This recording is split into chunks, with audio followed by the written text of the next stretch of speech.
Kia ora, hello, haere mai, and welcome. On today's show, we are dealing with one of the most stupidest flathearts out there. Now, given the crew that we've already covered on this channel, that's saying something. So let's, as normal, cue the music, and let's get into it.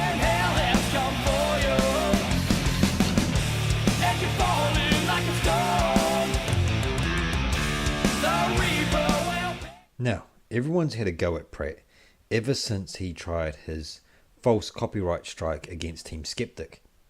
And I thought, must be my turn. So Pratt, what do you have for us today? Alrighty folks, here we go. Back with everybody's favorite spinning ball. This time we're going to talk hang gliding on the equator. Hey, Lance Couple Flatter, haven't you already covered this on the World Model Feud show? I have. But let's just see what this idiot has to say, shall we? I'm not saying this is to scale or exact speed. This is a representation. If I were to show it to scale with this ball, it would be so tiny no one could see it. Okay, so you are saying that you know how to scale. Good. I'm just going to save that, clip it. Might come in handy for a later video. Anybody could do this on a computer model and show the exact same truth and facts, okay? So this is the Earth spinning eastward, okay? So we take off on our hang glider and we start doing 20 miles an hour westward, which according to the Globogandists means... We are the Globogandists. We demand your allegiance and blind following. Do not make us call the lizard people. We're actually doing 1,020 miles, relative miles an hour, eastward now. Because we started at 1,040 when we jumped off the mountain, right? And we start going 20 miles an hour west, according to them, because we were going 1,040 when we jumped off the mountain. And we subtract the 20, we're going west, so we're actually doing 1,020 miles east along with the Earth now, okay? Well, fuck me. Pratt seems to have actually listened and agrees with me. I think there's hope for him yet. This is their relative motion wizardry garbage they constantly try to sell us. And now he's gone and fucked it all up. But in reality, we know that as soon as we jump off this mountain, if we're supposedly going 20 miles an hour, but 1,020 relative miles an hour eastward following Earth, but we're following behind 20 miles an hour westward, as soon as that hang glider turns around, there's no engines on that hang glider.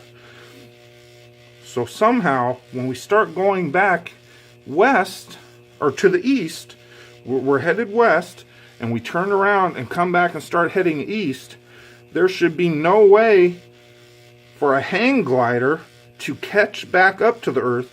If the spinning atmosphere were to grab it, you should feel a sudden burst of acceleration of 20 miles an hour to get back to the speed of Earth and the atmosphere, the supposed spinning atmosphere. Hey, Lance Couple Flatter, since you've already explained this to him, would you like to take this one? Nah, fuck this guy. Okay. Well, luckily we do have help from across the ditch.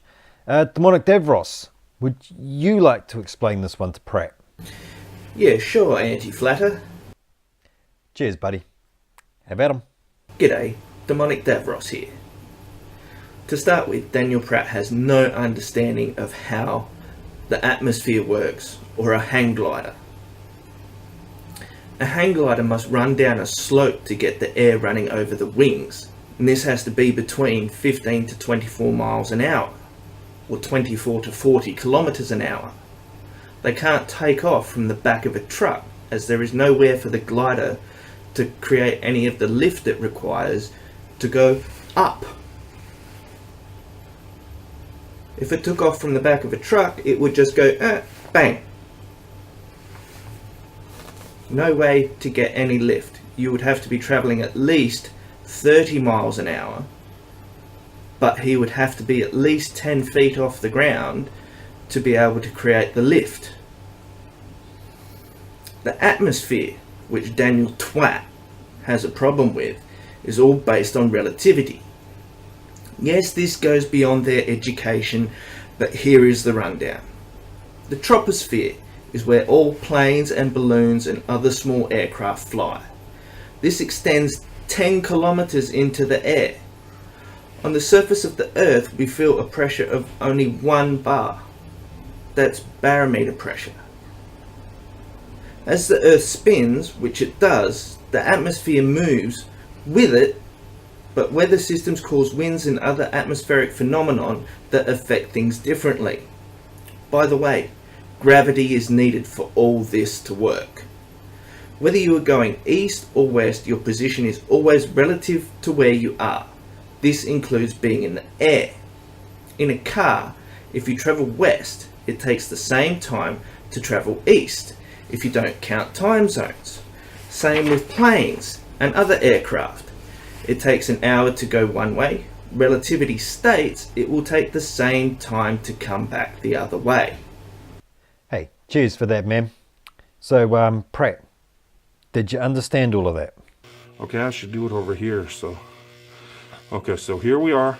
We jump off and we start going west 20 miles an hour. And then we turn around. Coming back east, we should get a sudden burst to get us back up with the speed of Earth. Well, clearly you weren't listening at all, and you're just starting to make shit up in your head. Andy Flatter, how does this Neanderthal upload a video when he cannot use the internet for basic research? Yeah, or maybe he's just a lying bastard. But then we should just hover over whatever object we are. But that's not what happens in reality. In reality, you jump off, you start going westward, you turn around, and the hang glider starts going 20 miles an hour eastward. So that means you would have to have a 40 mile an hour acceleration. As soon as you turn from westward to eastward, there should be a 40 mile. That's the only way you could get back to passing land going eastward. This man is catastrophically stupid. I agree. But now, remember, Pratt, that everything with our atmosphere is moving together. So just by turning around doesn't mean that he's going to need a sudden boost. Okay, this is because his relative speed to the Earth hasn't changed. And there's no engines on a hang glider, so where does the extra force come in to allow that hang gliders to start passing over the Earth? Do you see what I'm saying?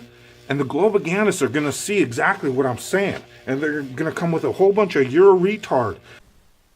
We, the Globaganists, would never call Pratt something like that. We would simply call him a fucking moron.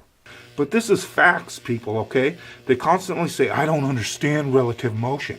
I'm breaking it down right now and showing why they're full of shit, okay? No, Pratt does not understand relative motion. We can see this by how he's breaking it down wrong and just proving how full of shit he actually is.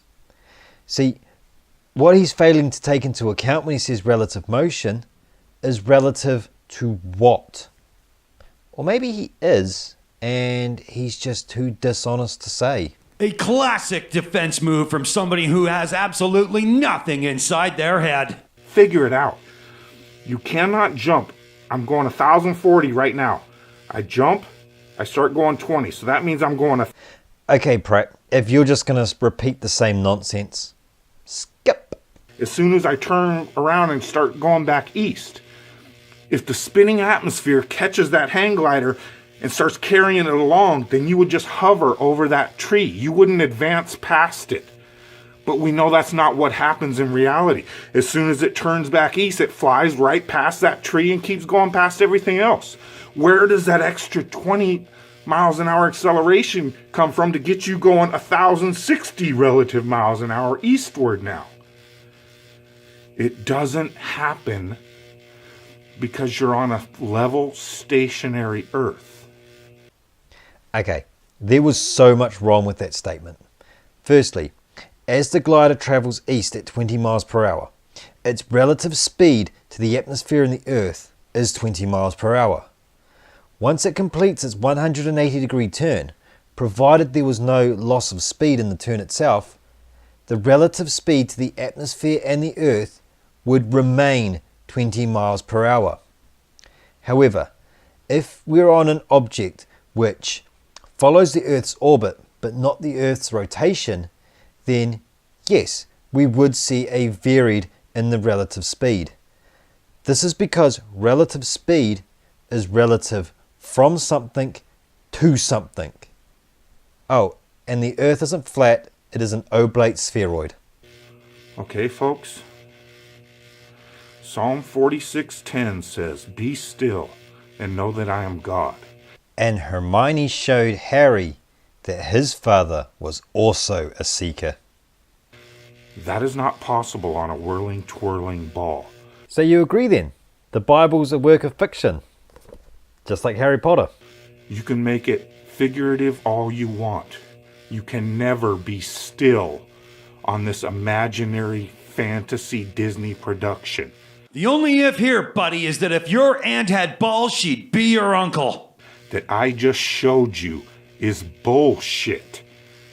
Unless you can explain to me where the extra 20 miles an hour acceleration comes from on a hang glider on the equator, that it can go 20 miles an hour west, turn around, and then somehow go 20 miles an hour east past the rotation of Earth. That should be impossible without some sort of engine or acceleration. Except Pratt, we did just show you. You just don't understand what relative motion means. At best, if the atmosphere again carried it along, you would hover and stay over the same object right along with the atmosphere of Earth. You wouldn't keep accelerating. Your globe is a joke. Daniel Pratt, you are a fucking idiot.